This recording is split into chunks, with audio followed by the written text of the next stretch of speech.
How do you navigate through uncertainty? My early days were quite rough. Very, very rough. There was a lot of sleepless nights, a lot of uncertainty because I had a very good job paying me really well. It was a lot of people's dream life. There was a situation where I had to sell my personal belongings just to pay certain bills. The hardest moment for me was when I had to move out of my home, knowing that I couldn't really afford to live there. Going back to when I worked as a pizza delivery driver, I delivered pizza to a work colleague's home, and it was so embarrassing. And he opened the door and he looked at me and go, "Collins?" At that very minute, I felt so embarrassed of myself. I felt like a failure. And so what was your biggest breakthrough? It was a commercial deal I did. My calculation was I was going to get paid something. What's up, guys? We're doing something special. We are creating the Collins Mayaki podcast. We're living manifestations all the time.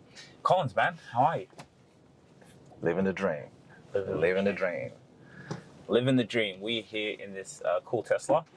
Collins got this wonderful suit on. Collins, I think you were actually a finalist of Mentor of the Year.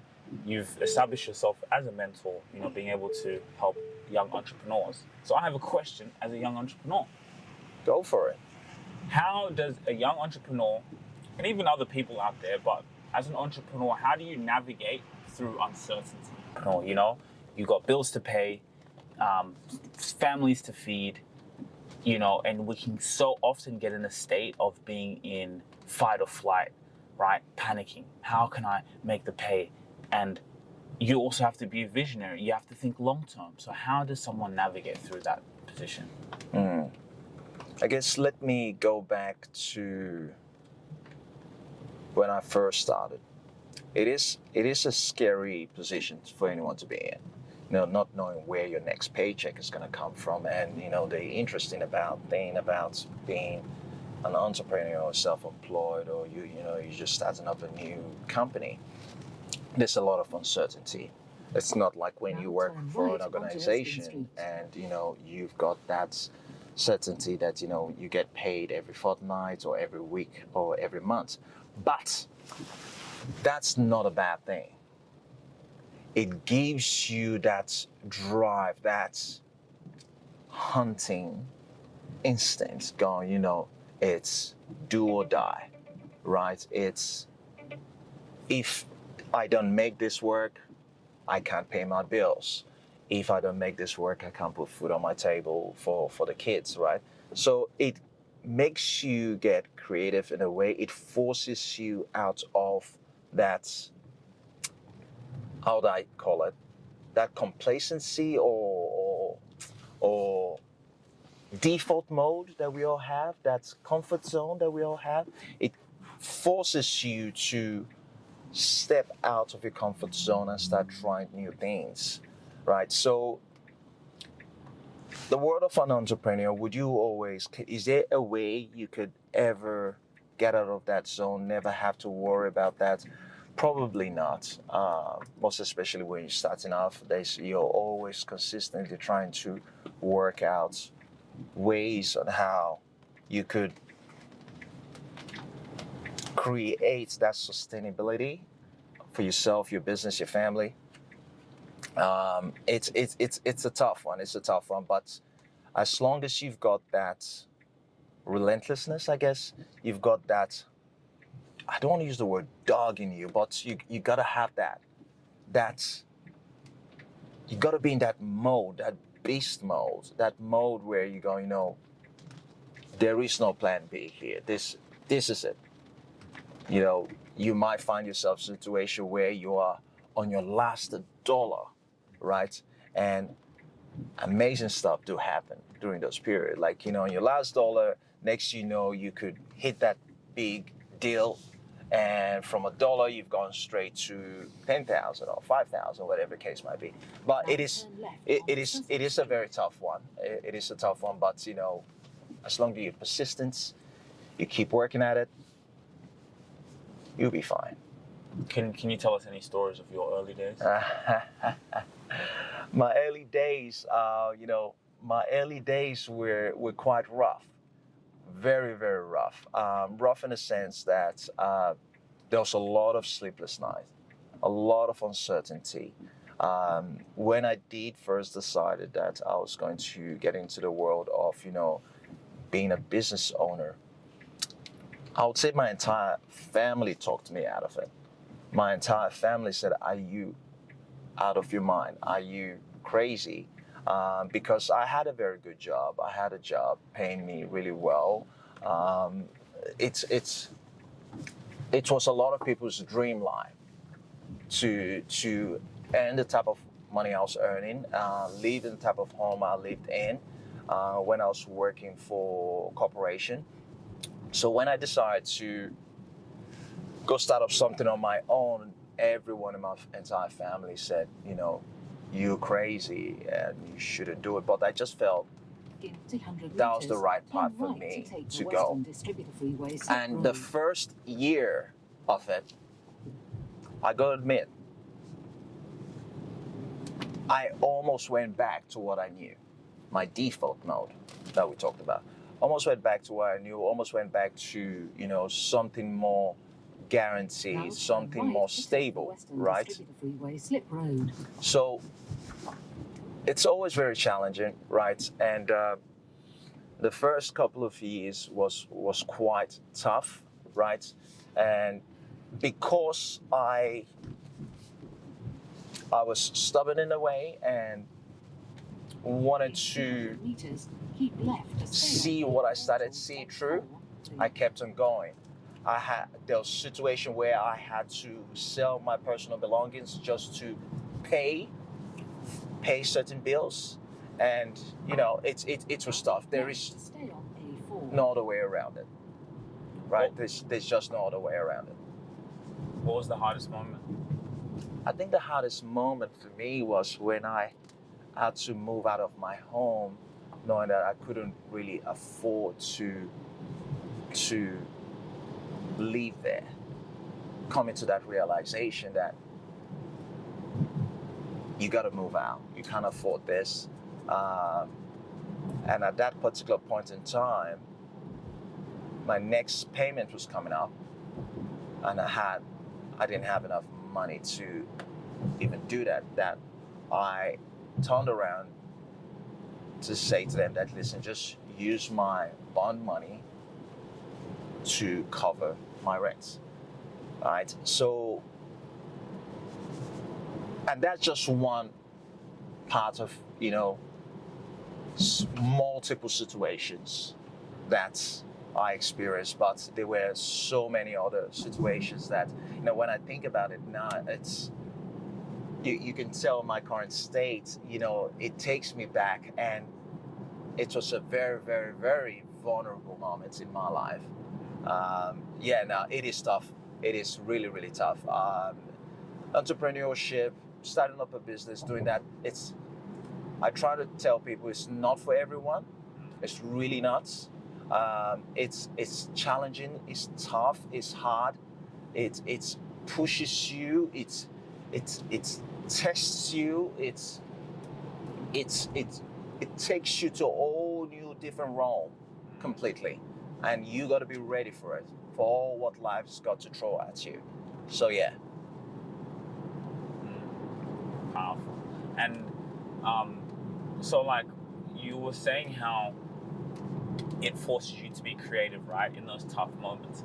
But how do you, because it's very easy to, when you don't know when the next paycheck is coming in, to act desperate in a way. Mm-hmm. So when you act desperate, you're thinking short term. So you're always trying to get a sale, and people can actually smell the desperation off you.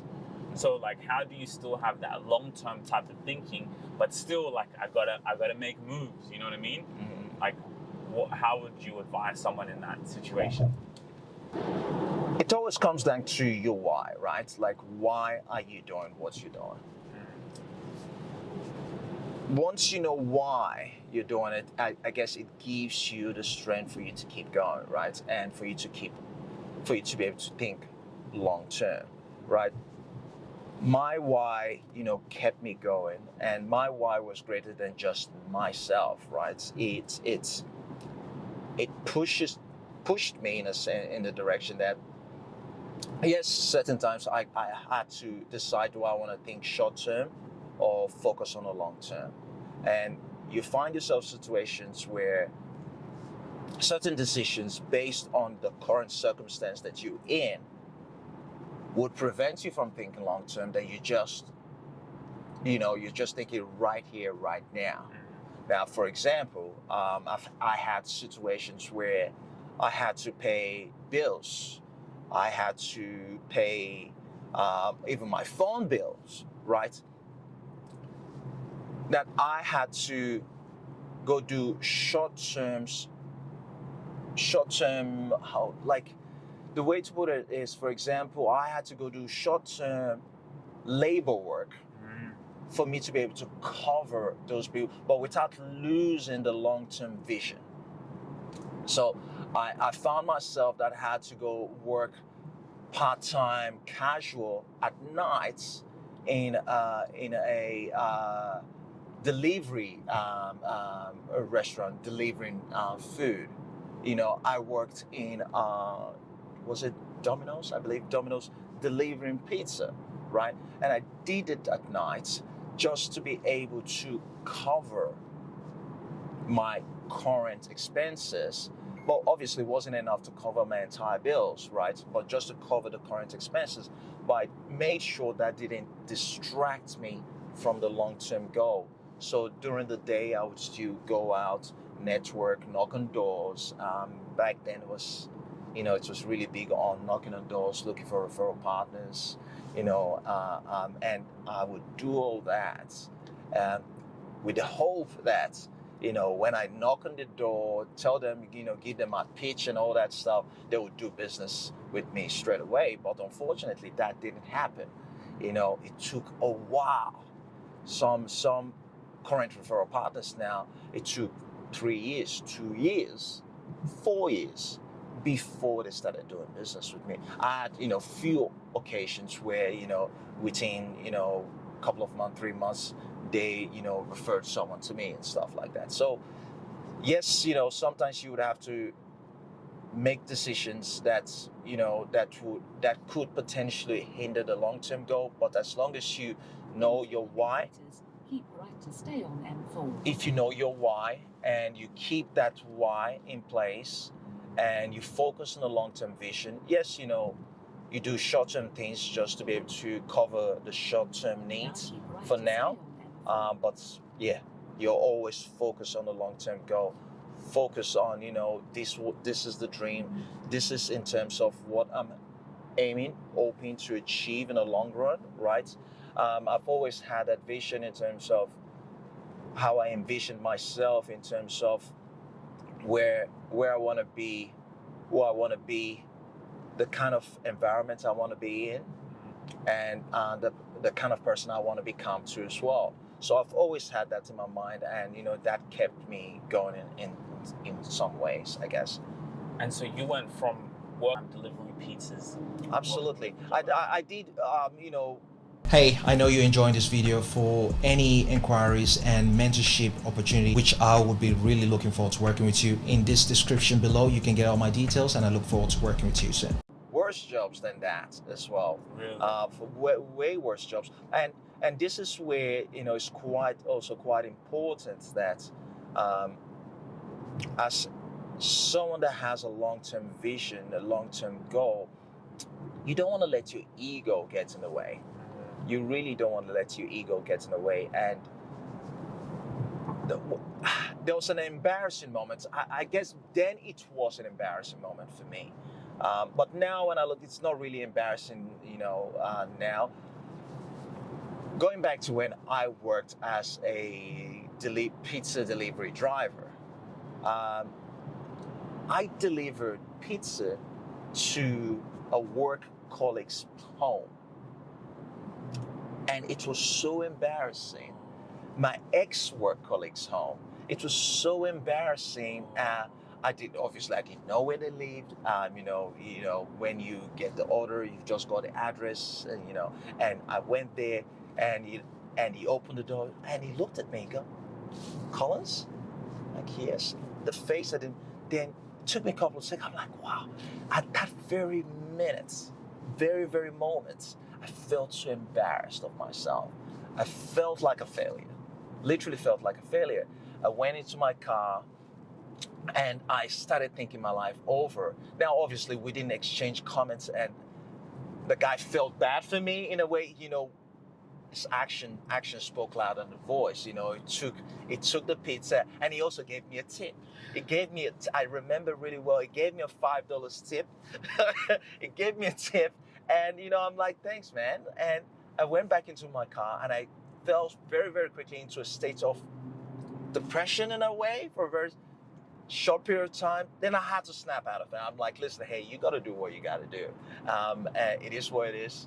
And yes, that very moment itself was, I would say, was a low moment for me at that point in time. But when I think about it now, I'm like, no, it's definitely not a low moment, because it shaped me. And the fact that after feeling that way, and I had some thoughts in my head going, just stop now, that's it, don't do it. But I went back, did a couple more delivery that night, and came back for more the next day, and kept on doing it for another couple of months as well. So, it was one of those moments I experienced that, made me really question, do I really want to do this, right? And and I'm glad I stuck by it. And so, like, what was the insatiable fire within you to leave the comfortability of a corporate to go start your own? Why? What need did you see in the market, or like, what was the thinking behind it? It wasn't really generally a need in the market I saw. I think it was more about that I could serve better than the way I'm currently serving. So I guess you can call that a need in the market. I felt I could serve better with less restrictions, and show the world and give people what they need in a less confined way.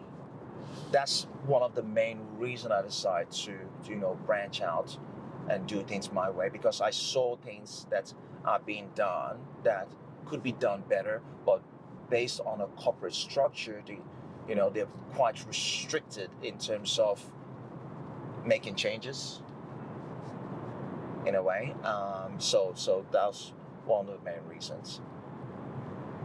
Wow, it's interesting to see how, like, your journey. And so, what was your biggest breakthrough?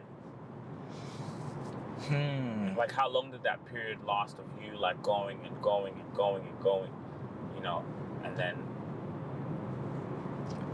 That period, I would say, lasted for 2 years. 2 years? Solid 2 years. Of you just, like, obviously doing the night shift jobs, working, but also just trying to make an income, make something that way it sustains yourself. Absolutely. I think I had patches of wins during those 2 years that gave me the permission or the motivation to keep going. I had so many instances where, I would be on my last dollar, and I'm, going, geez, wow, God, where's the next deal coming from? And get a call from nowhere going, hey, Collins, I'm looking at getting a car loan. And the car loan ended up being a very, very easy deal that, within 24, 48 hours, got approved and got paid within a week or so, from going from $1 to, let's say, $2,000. I was like, wow, that's so just like that. So that gave me the drive, I guess, gave me the courage to keep going, right? And I had multiple times like that. I'm down to the last cents, and out of nowhere, a commission payment just came through. Out of nowhere, someone would just call through, and that process went on for easy, solid 2 years. And I'm not gonna lie to you, like during all this period, all through the 2 years, I consistently questioned myself: do I want to do this? Do I really have what it takes to do this, right? But I kept on going back to why I started in the first place, and obviously, by the grace of God too as well, I was able to push through those tough times. I still face tough times still today, like tough times in different shapes and forms too as well. I don't think any business owner or any entrepreneur would stop facing tough times, but the tough times kind of, it's a different type of toughness you're having to deal with, right? So yeah, no, it's been fun. What was like one of the, like, especially throughout that time, what was one of the highest like payments that you got that you could be open to sharing? That it's just like, wow, I've got this. And like, how does that feel? I think I remember that one really well. I remember that one. It was a commercial deal I did. I did a commercial deal, and when I got the commercial deal, the opportunity to do the deal, and straight away I calculated in terms of how much I would get paid on this deal. It got me very excited. I was like, oh my God, you better not screw this deal. You better not screw this deal, right? And I was like on the ball 24/7, making sure everyone is doing what they need to do to make sure this deal work, right? And I was so nervous because I was so broke and nervous that I just couldn't afford for this deal to go pear-shaped, right? So I think I overcompensated in a way that it got to a stage that the client was going, oh, Collins, you don't need to call me every day, right, to give me an update in terms of what's going on, right? And that deal took like about 2 months from start, putting the deal together, submitting the application, and so on and so forth, to settlement. And it took another months. And crazy enough, my calculation was I was going to get paid 6,000 something. And I was like stoked. I was like, wow, I've never gotten like $6,000 one hit like that. And surprisingly, when I got paid, I was like over the moon. I got paid just a little bit over $8,000. I wasn't expecting that much because I calculated it wrong. I used the wrong amount calculation on it. And I was so excited. I was like, wow. I remember saying to myself that my bills are pretty much covered for the next 6 months.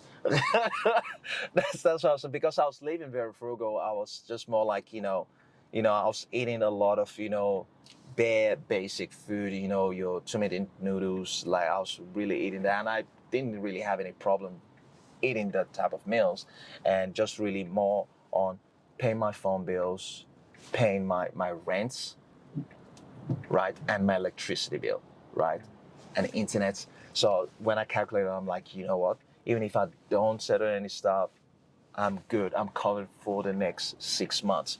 So yeah, so that was one of the biggest moments during my earlier stage. Receiving a payout like that. Yep. Felt good, huh? Man, so like, what's your, before we, head to where we're going, what's some advice for the entrepreneur out there who's maybe going through hard times, who has things coming up and they need to pay for it? They need to run their business. They want their business to pay them, right? Sometimes I feel as business owners, CEOs, like it's like you're a slave to your business. You know what I mean? What's your advice for someone out there where it's like, I want my business to benefit me, to be able to help my lifestyle and help me sustain myself and my dream to serve, right? Because that's what we're doing, we're serving people. What would be your advice be for them to thrive through the hard times? I would say first thing is for them to put God first. It's quite important for them to put God first and really understand that only through God the impossible becomes possible. Because there's so much uncertainty, but the only thing you can be certain about is the grace of God. So I'd say first, put God first. That's first and first. And don't give up. I'd literally say miracles happened for me. Miracles happened for me. Don't give up. Be relentless. Keep pushing. Keep hoping. Be optimistic. Keep yourself in a positive frame of mind. Because it's quite easy for you to be negative in a way while you're going through all this.